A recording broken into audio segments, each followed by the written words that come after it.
Vous gagnez un billet d'avion gratuit à condition de ne pas monter dans cet avion. C'est la proposition qu'on m'a faite ce matin à l'aéroport. Ok, donc comme vous l'avez vu dans ma précédente vidéo, j'ai gagné un aller-retour gratuit voilà, pendant un an pour la destination que je veux. Et ça parce que Emirates a fait une erreur, il y a eu un surbooking. Mais du coup, vous avez été plein à me dire ah, ça m'est arrivé, vous avez bénéficié de plein d'avantages. Donc j'ai décidé de faire la liste des compagnies aériennes qui proposent des dédommagements en cas de surbooking, quand est-ce qu'il faut y aller, quelles destinations sont à privilégier. Là, je vais vous mettre la liste des compagnies aériennes qui proposent déjà des dédommagements en cas de surbooking. Ensuite, le surbooking est plus fréquent dans les périodes suivantes, les vacances scolaires et les jours fériés, les week-ends prolongés et les saisons touristiques. Donc moi, vraiment, j'étais en août à une semaine de la rentrée. En ce qui concerne les destinations, il faut choisir des destinations qui sont à la mode, par exemple Paris-New York, Paris-Dubaï. Moi, j'ai fait Kuala Lumpur, Dubaï, Paris. Et le vol qui va à Dubaï, et vu que ça connecte avec plein d'autres vols, il y a une probabilité. Mais déjà, pourquoi les compagnies aériennes font du surbooking? Et bah parce qu'il y a un pourcentage de passagers qui n'embarquent pas dans les vols. Soit les gens qui sont en retard, soit les gens qui ont changé de plan. Je sais pas, genre t'as rencontré l'amour de ta vie en vacances, par exemple. Si la compagnie aérienne vend seulement le nombre exact de places dans l'avion, elle pourrait être à perte si ces personnes ne se présentent pas à l'aéroport.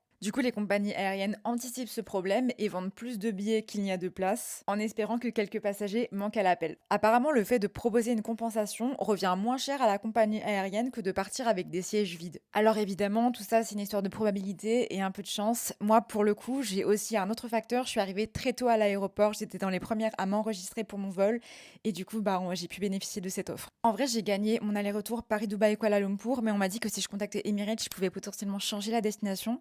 Si vous étiez à ma place, vous iriez où?